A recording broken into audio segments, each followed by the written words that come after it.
एक बार फिर से हम आपको एजे स्टडी में स्वागत करते हैं और आज हम लाए हैं बेलन से संबंधित या गोले से संबंधित या शंकु से संबंधित पृष्ठीय क्षेत्रफल घन घनाभ से संबंधित पृष्ठीय क्षेत्रफल और आयतन से संबंधित कुछ महत्वपूर्ण सूत्र।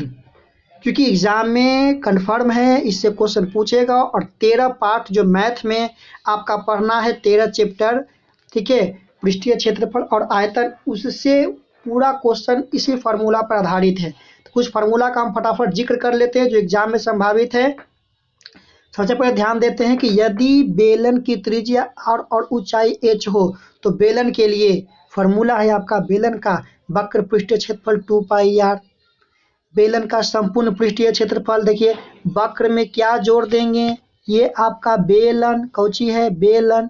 तो ये देखिए ये वाला पॉइंट जो है, ये वाला जो पॉइंट देखना है ये आपका वक्र है, ठीक है। कुल कहेगा तो ये वृत्त जोड़ देंगे तो दो गो वृत्त यहाँ पर ऐड कर दिया, कॉमन ले लिया 2πr तो 2πr into r plus h हो गया, ठीक है। बेलन के आधार का परिधि 2πr ये वाला आपका हो जाएगा। बेलन के आधार का क्षेत्रफल πr स्क्वायर माने वृत्त का क्षेत्रफल। बेलन का आयतन πr स्क्वायर h। क्लियर हो गया है कि नहीं, बोलिए है। आइए शंकु को जरा देख लेते हैं, शंकु के बारे में। शंकु में देखिए एक तिर्यक ऊंचाई होता है l से सूचित कर लेते हैं, एक लंबाई होता है h लिखते हैं, त्रिज्या को r लिखते हैं।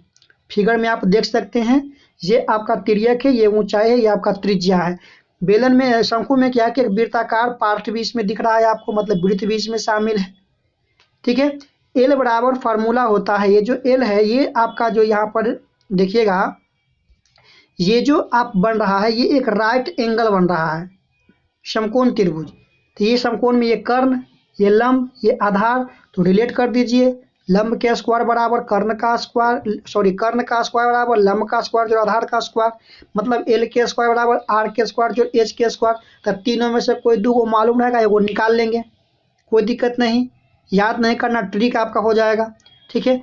यदि शंकु की त्रिज्या r और ऊंचाई a तथा तिर्यक ऊंचाई l हो तो, ठीक है। फार्मूला नंबर 1 शंकु का वक्र पृष्ठीय क्षेत्रफल πr l, जहां l बराबर फार्मूला आप यहां से निकाल सकते हैं, कोई दिक्कत नहीं है सर इसमें। तो शंकु का संपूर्ण पृष्ठीय क्षेत्रफल की बात करूं तो क्या करना है, वक्र में एक वृत्त को ऐड कर देना है जिसमें एक वृत्ताकार पार्ट हुआ है ना। तो वक्र में वृत्त πr स्क्वायर को ऐड कर दिया, बस तैयार हो गया आपका आंसर। क्लियर है, चलिए देख लेते हैं, आगे देख लिया जाए। फिर देखिए शंकु का क्या आपका है आयतन, याद कर लीजिएगा 1/3 πr स्क्वायर। ये फार्मूला ही आपको पूछेगा, एक नंबर के, कंफर्म कर लीजिए, लॉक कर लीजिए, लॉक कर लीजिए, लॉक कर लीजिए। क्लियर है, चलिए नेक्स्ट ले लेते हैं। कुछ और जानकारियां आप लोगों के बीच आ गया गोला के बारे में। तो गोला में है क्या, तो गोला में केवल त्रिज्या है कि नहीं, याद रखिएगा। एक गोला को अगर हम बांटू तो 4 भागों में बटेगा, ठीक है। त्रिज्या हमेशा क्या होती है, बराबर होती है। तो गोला का संपूर्ण पृष्ठीय क्षेत्रफल 4πr स्क्वायर, गोला का आयतन 4/3 πr3, अर्धगोले का वक्र पृष्ठीय क्षेत्रफल 2πr स्क्वायर।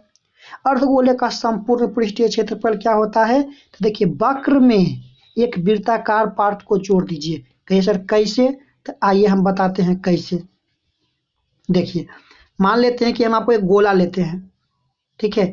देखिए ये आपका एक गोला हो गया, ठीक है। आइए ध्यान दीजिएगा, ये जो है आपका एक गोला हो गया, अर्धगोला हो गया। तो अर्धगोला का वक्र कहेंगे तो वक्र में हम केवल यही निकालेंगे। अब कुल कर रहे हैं तो कुल में आपको ये वाला पार्ट भी तो भरा हुआ है, तो इसको भी तो ऐड करना होगा। तो ये एक वृत्त है ना, तो वृत्त का क्षेत्रफल πr स्क्वायर, तो ये तो यहाँ पर ऐड कर दिए। क्लियर है। अर्धगोला का आयतन 2/3 πr3। वाह रे वाह, छिन्नक से क्वेश्चन पूछ ये देता है। ये देखिए छिन्नक के कोई भी जब शंकु को ऐसे काट देते हैं तो यहाँ पर भी क्या होता है, एक वृत्ताकार पार्ट निकलेगा। तो इसकी त्रिज्या को हम छोटी आर से, इसकी त्रिज्या को हम बड़ी आर से, जैसा कि यहाँ दर्शाया गया है। इसमें भी आपका h होगा, एक l होगा, r इसमें कितना होता है 2 होता है, कोई दिक्कत। फार्मूला के बाद देख लेते हैं फटाफट से। देखिए शंकु की छिन्नक का आयतन 1/3 πh into R square plus बड़की आर के स्क्वायर प्लस बड़की आर इंटू छोटकी आर प्लस छोटकी आर के स्क्वायर।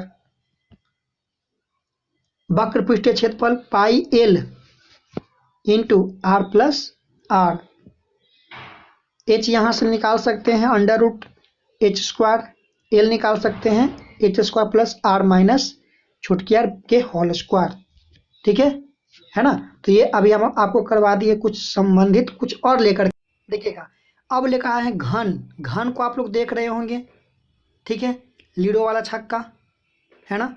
तो देखिए घन में कि जो सभी फर्श होते हैं वे आपस में इक्वल होते हैं।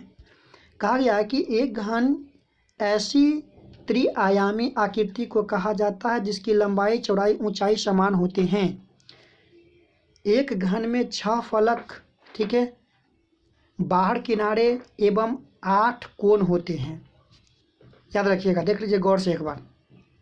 फलक कितना वर्गाकार सभी होता है, मतलब सभी आपस में बराबर। ये जो आपको दिख रहा है ना, सभी आपस में बराबर।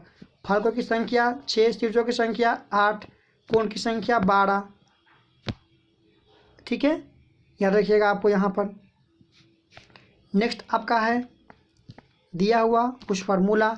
घन, यदि घन की भुजा ए हो तो घन की वक्र सतह का क्षेत्रफल 4a स्क्वायर, घन की कुल पृष्ठ का क्षेत्रफल 6a स्क्वायर, घन का आयतन as क्यूब, घन का विकर्ण अंडर रूट 3a, केवल रूट 3 पर, सॉरी नहीं दोनों पर आपका रहेगा।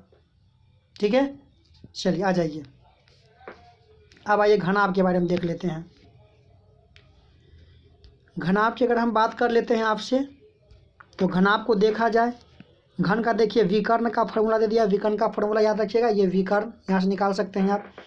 देखिए घनाभ में ईंट के समान होता है घनाभ, या माचिस के डिब्बी के समान होती है। इसमें देखिए लंबाई होगा, चौड़ाई होगा, ऊंचाई होगा।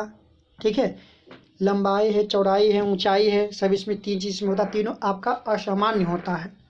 ठीक है, आइए देखते हैं। घन में लंबाई चौड़ाई ऊंचाई होती है। घन का कुल पृष्ठीय क्षेत्रफल, कुल को क्या कहते हैं, 6 दीवार का क्षेत्रफल कुल को कहते हैं।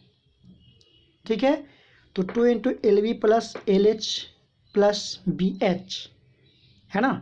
और घनाभ के 5 दीवार का क्षेत्रफल, तो घन के कुल क्षेत्रफल में से एक घटा दीजिए, खाली फर्श को घटा दीजिए। तो फर्श को अगर देखा जाए तो LB, ठीक है, यहाँ पर एक भाग, यहाँ पर फर्श वाले भाग को हटा दीजिएगा, या छत को हटा देते हैं तो छत में एक चौड़ाई होता है आपका, एक लंबाई होता है, यहाँ पर LB कर लीजिएगा, ठीक रहेगा। ठीक है, घन के 4 दीवार का क्षेत्रफल 2 × L प्लस B × H, घन का आयतन L × B × H। विकर्ण का फॉर्मूला आपको देखिए दिया गया है। उसी प्रकार वेलन को हमने समझा दिया, उसका फिगर देखिए ये आपका है। ठीक है, तो वीडियो को आप लोग शेयर करें अपने दोस्तों के बीच और तैयारी जम कर करें। मिलते हैं अगले वीडियो में, तब तक के लिए धन्यवाद।